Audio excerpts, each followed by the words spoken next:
Audio Jungle.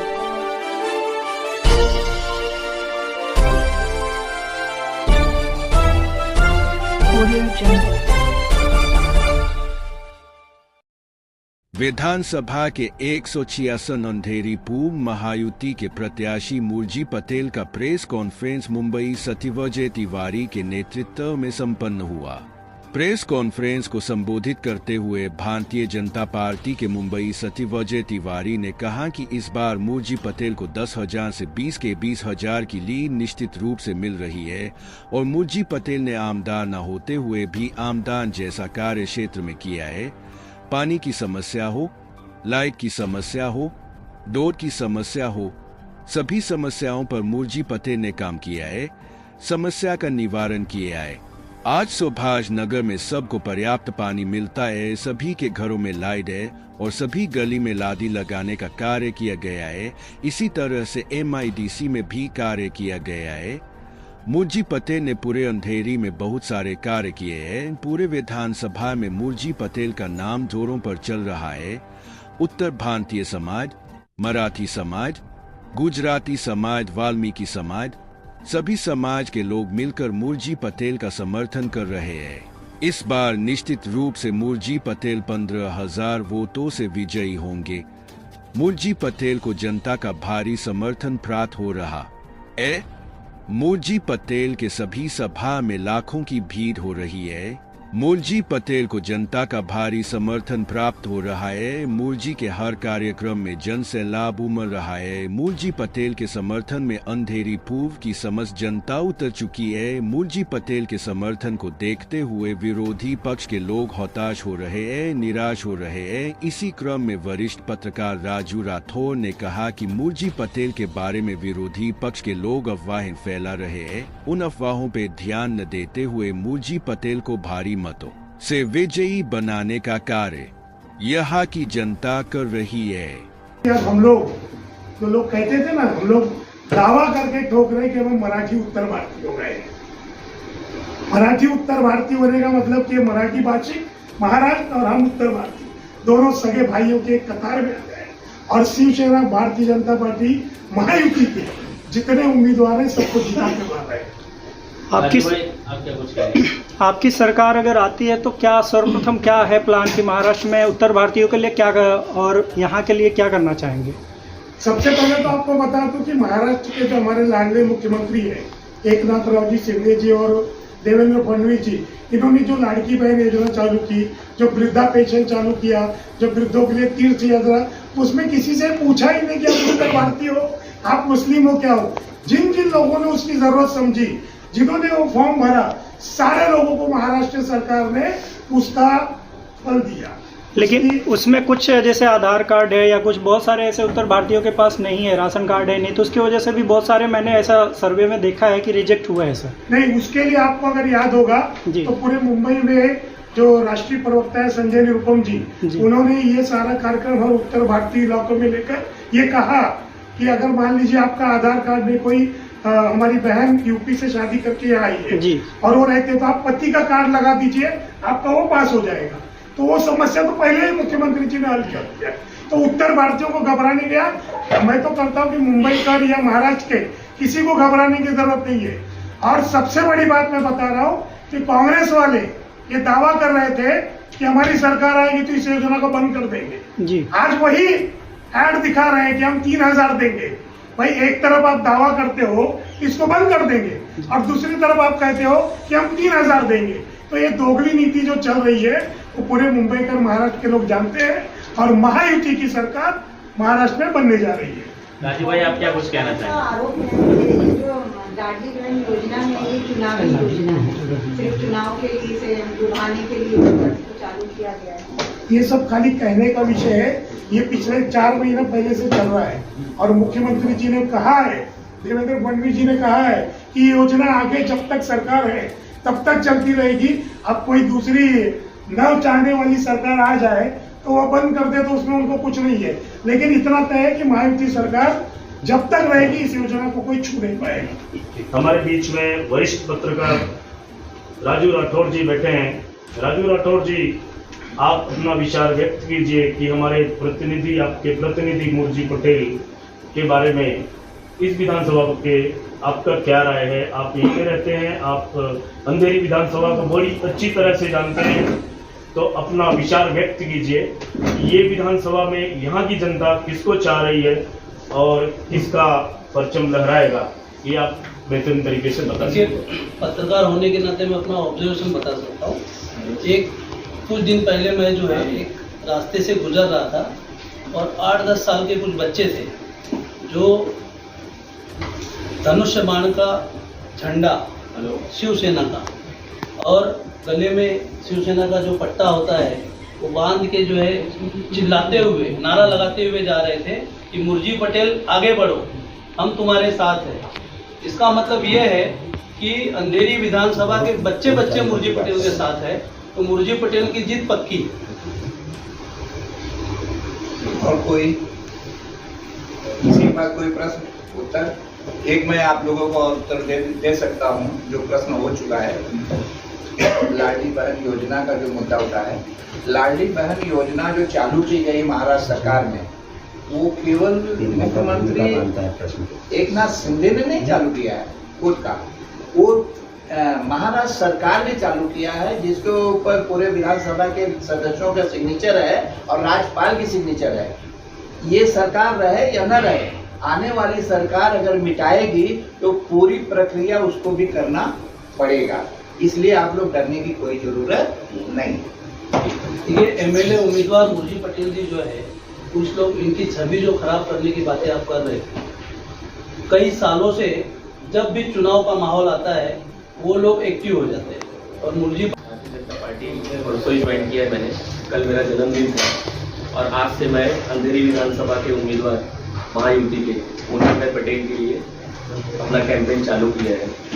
मेरी कुछ बातें हैं जो आप लोगों तक पहुंचानी है कि रूमर्स वगैरह तो सब चल रहे हैं, ये है गुजराती है, लफड़े हैं, सब रूमर्स पिछले 10 साल 15 साल से चल रहे हैं।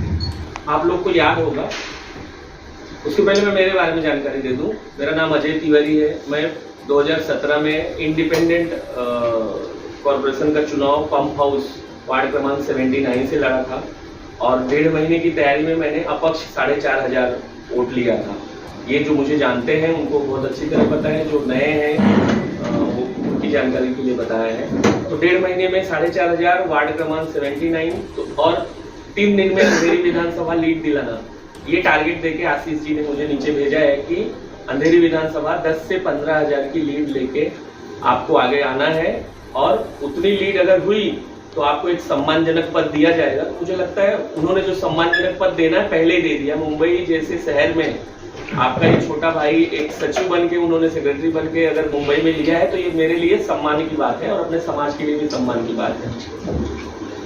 अंधेरी विधानसभा में लगभग 3 लाख वोटर हैं, 2,92,000, जिसमें 1,16,000 के आसपास मराठी हैं मतदाता, 69,000 के आसपास उत्तर भारतीय हैं, 38,000 के आसपास मुस्लिम मतदाता है, 33,000 के आसपास गुजराती मतदाता है, 18,000 के आसपास साउथ इंडियन है,